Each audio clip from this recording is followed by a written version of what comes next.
Okay, our second presenter is Professor Kim Tongyeong. So I think I can also give you 30 minutes. So thank you. Hello, everyone. Thank you so much for inviting me for this very meaningful and interesting conference. And especially, I would like to appreciate the organizers and great effort to make this huge international conference during the COVID pandemic. I would like to present my paper, very preliminary stage of my paper. I would like to develop in these ideas, but because of the COVID situation, I've done my fieldwork.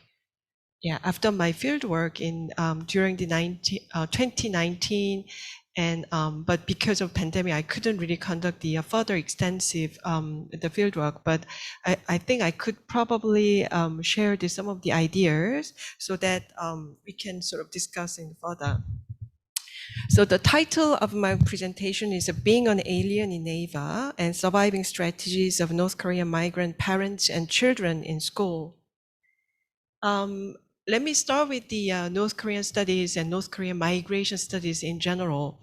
As you know that since the 1990s, the rise of North Korean migrants and triggered the diverse academic discussions in the field of social welfare, psychologies, and medical studies, and social policies, especially focusing on their settlement and assimilations. But since in 2010, the mobility of North Koreans has been reinterpreted in terms of transnationalism. But kind of my argument is that North Korean studies and North Korean migration studies is rather over-researched because there are so many like a master and PhD work and also academic discussion in all different type of the academic disciplines. So I believe that is the case of the North Korean migrants. We need to really more focusing on the micro level and the more case studies. That is something we really need. So North Korean migration may need to be the further investigated differences and similarities within the group. So it's not just group as the homogeneous one group North Korean migrants, but it's actually there are huge differences, depends on the gender, the generations and class, and also one of the important aspect would be the interactions between the host residents and North Koreans in micro scale. So in this sense, this research aims to focus on North Korean migrants, parents, and children in a local level, especially analyzing their diverse experiences of exclusion and discrimination in school, as well as the NAVA. The case of A Elementary School, that is my fieldwork site, and located in the middle of the rental house complex, shows how middle-class educational aspirations operates to exclude underprivileged children, especially the North Korean migrants. So this research is analyzed the complex dynamism of economic capital and spatial segregations among middle class host residents and North Korean settler in the case of A Elementary School. So I just want to show you some of the images of A school.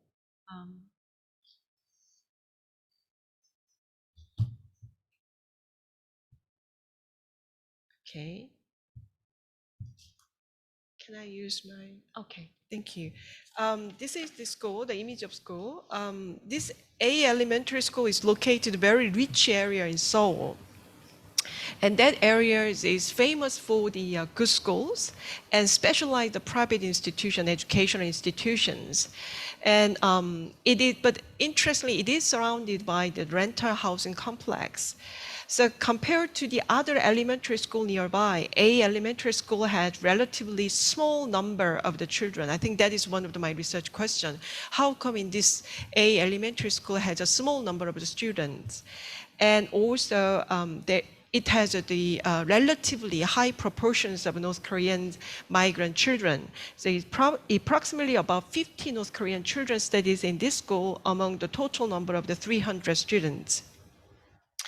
But when the President Moon in 2016 visited in A Elementary School, A elementary school, the parents became involved in the school administration more actively and made a more requests to get rid of the school image for the students from the North Korea. So I think that is very interesting story. The reason why the President Moon is visited in the school is nothing to do with the North Korean migrant children, but it's actually the school is located the upper side of the subway depot. So it has a lot of issue of the environment. So, but in this school is initiated very innovative kind of policies, innovative class. So that is Moon Jae-in is actually went there to to recognize the school's effort to improve the environmental conditions in that school. But it turns out that it has like a high number of North Korean migrant children. So the media start to report it in this school's meanings, and this school is more kind of multicultural, and North Korean migrants, students, they are like, they're studying together, blah, blah, blah. But because of their cases, and suddenly the middle class parents start to worry about this very strong image of North Korean school. So they start to involve in the school administrations and pressurizing the teachers not to conduct any class related to unifications or any courses for the North Korea. So this is kind of very interesting sort of dynamism in surrounded in a school. So I just want to show you in the area. This is the center of the A area, and that area is located huge, like schools and private institutions, and of course, the estate price is very high. And the rental housing, F rental housing, and A elementary school is located in the very bottom of that whole area. So this area is kind of like end of this kind of rich area, but this area is like kind of expanding year by year. So some of the newcomers and new apartment is established in somewhere nearby this F rental housing, and all of them, they just probably this middle class people, middle class parents, they move into or they spend more money in order to get the better education and educational capital. So the public housing, as you know, that the public housing is meaning that is the house is preferably supplied to the socially underprivileged or those who need economic assistance. And during the 1980, along with the urban renewal project, and this areas is completely changed to the huge complex of apartments and schools and private institutions. But the spatial sociologists, and especially Harvey's and Castell, they're talking about this like invisible ranking and invisible sort of devices and symbols, making kind of ranks between the rental complexes and other area, other rich area. Okay. Shall we move to the next slide, please? Okay, this is the F rental housing complex. You can see that it is about like 3,000 households. They live in this F rental housing complex. It's completely kind of located in very upper level, so isolated, and is surrounded by the middle class and very high-priced estates around. For example, I don't know, this one is not really working, but it's all those apartments. It's actually very expensive. And those apartments is middle class, like a young couple, they decide to move in that area for the better educations. And you can see that the red circle is the A elementary school, and is within this F rental housing complex. And the various spatial, the mechanism works to differentiate this rental apartment. This rental apartment in complex F exists as an island of the region, and also is isolated from the neighboring the region.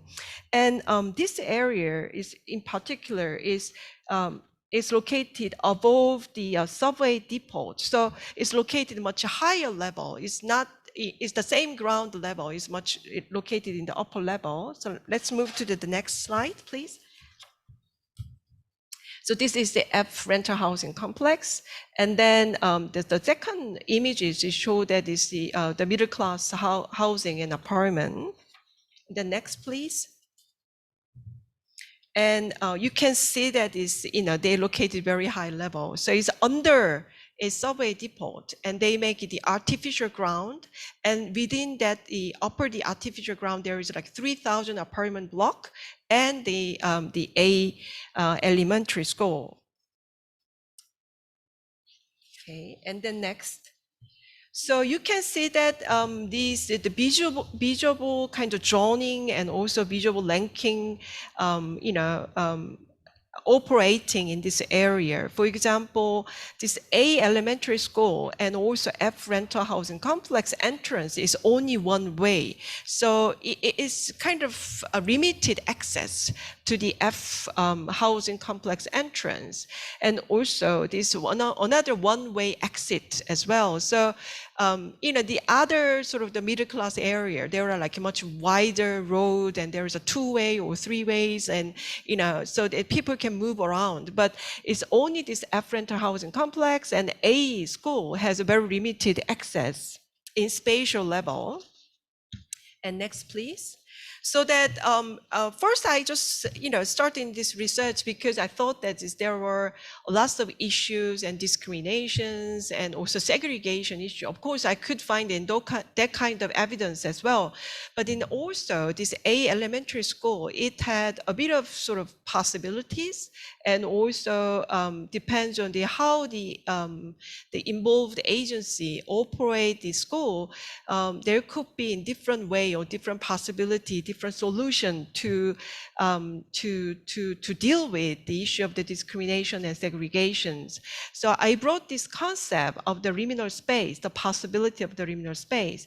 As you know, that this liminalities is come from the Latin word, the meaning of threshold, refers to the in-betweenness that does not belong to the either state. So the reason why I'm bringing the liminal state is because this middle class space, as well as the working class or the lower class, they're kind of facing one and another. But in between these two spaces, there is the A elementary school. It has very dynamic sort of interactions, and that dynamic interaction has a limitation, but at the same time, and possibilities. So I believe that is the liminality is referring to the rites of passages. One should pass through for a change. As you know, the Turner pay special attention to the phrase of the liminality or thread holes as a state of betweenness, betwixt, and between. So if we apply to the liminality to understand the social change, it goes to the separations. So it's separated from the one specific space, and also the norms and rules and regulations, and then move to the liminality and liminal space, and then finally reach to the kind of level of incorporations. So A elementary school is located between the rental and neighboring housing complexes, has a range of possibilities and limitations, as well as the liminal space between them. And also, I believe that it is kind of symbolic spaces where residents of the rental houses and other areas directly contact and meet. So next, please. So I think it is kind of interesting because this school is an elementary school. That is very important point. As you know, that is for the middle school and high school. It depends on your capital, your parents' capital. The student and parents, they could choose a school. But in elementary school, it depends on where you live. Is you are allocated in this particular school. So the middle class and then the lower working class, they could sort of meet and interact, kind of forcefully meet and interact. And according to the previous research, in both groups and do not get along with each other in everyday life and everyday space, excepting a formal space for the discussion among the residents. So residents at house for sale who are high class with a high level of education mainly use the support facilities and program for the sports for all. as the place for the social exchange. But on the other hand, those who live in the rental houses spend their leisure time at the community spaces of welfare and play facilities. For example, the senior center and playground. So in everyday space, they don't really meet each other, but because of their children, they meet in school. So students are allocated to the elementary schools depending on the area where they live. Space for the children's education is the one where both groups are forced to meet and each other. So I conduct my field work in a elementary school, and next one, this one, please. And it's kind of interesting. It's been changed so much because when I was in the elementary school, I clearly remember that each class has approximately 60 students, or around 50 and 60. But when I went there, in each class has less than 16. So the number of students is very, very small. So I could find that it's very active exchange, and also it has more very friendly environment and atmospheres. The reason why it's being huge change and development is because the South Korean government actively delivered and implemented in excellence of education policies. So an education system expanding the more autonomy to the school and also principals and teachers.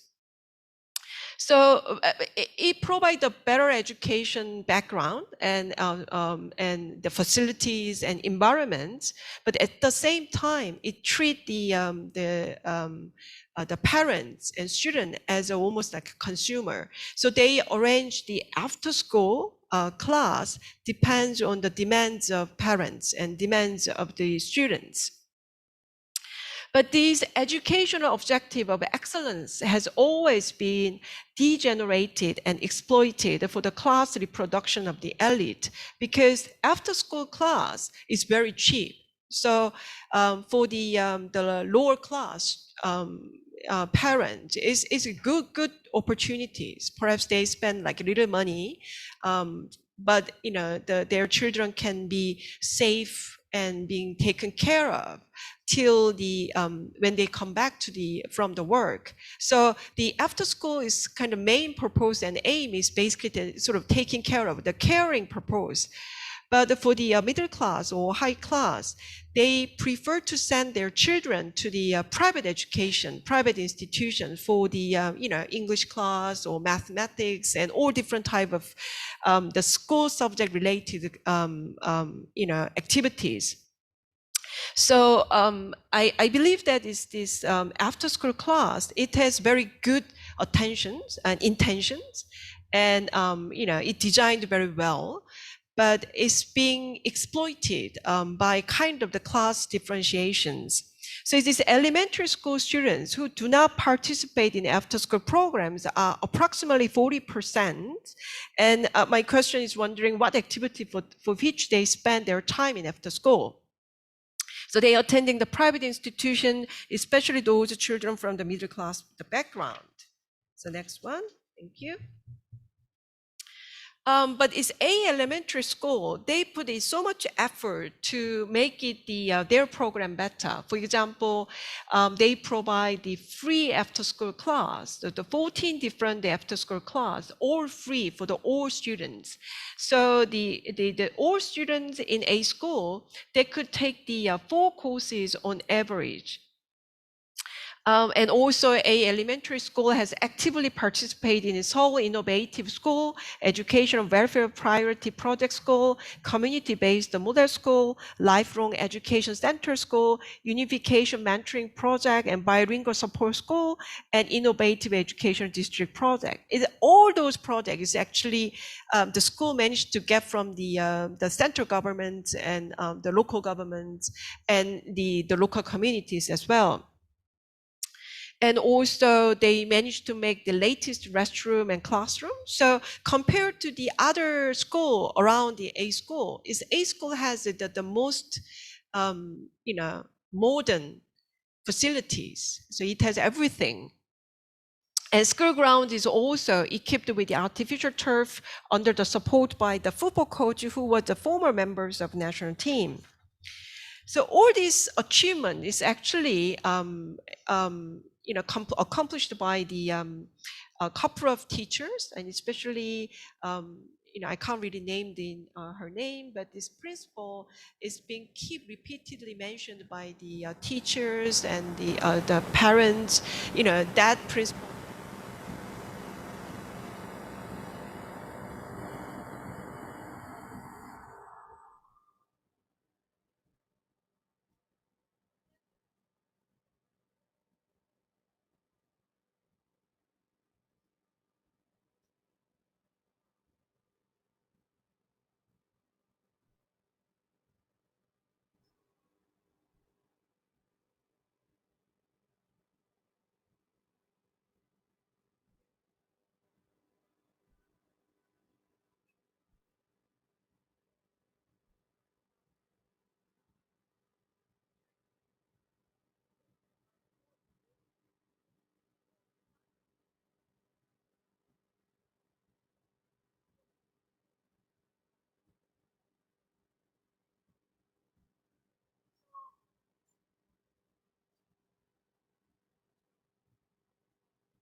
I don't know.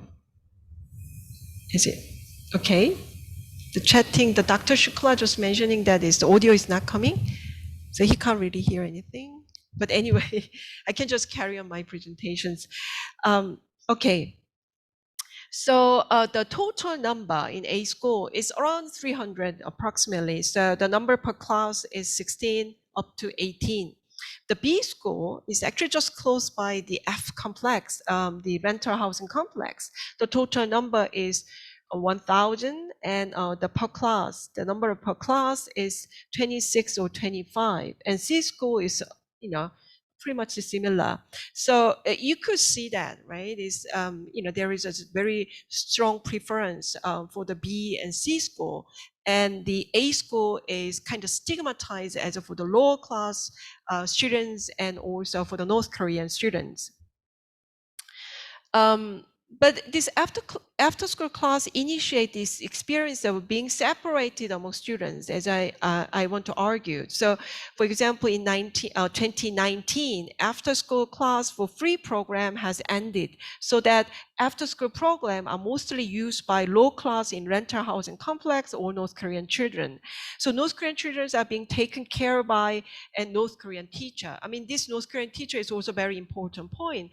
And this type of school is the one North Korean teacher is allocated and employed by a Ministry of Unification.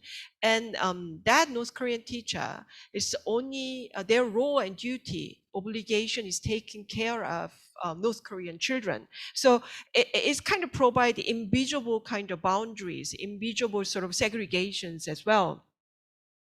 And then the class itself they said is specialized or specialized for the North Korean children, but it's kind of trauma treatment and unification courses and bibliotherapies and etc. But I believe that this kind of courses is providing good opportunities and good services, but at the same time kind of limit the educational opportunities for the North Korean students. So it's North Korean students, they should spend their whole afternoon class for the trauma treatment. It's not studying in English or not studying for the mathematics. It's not similar to the their friends from the South Korean residents.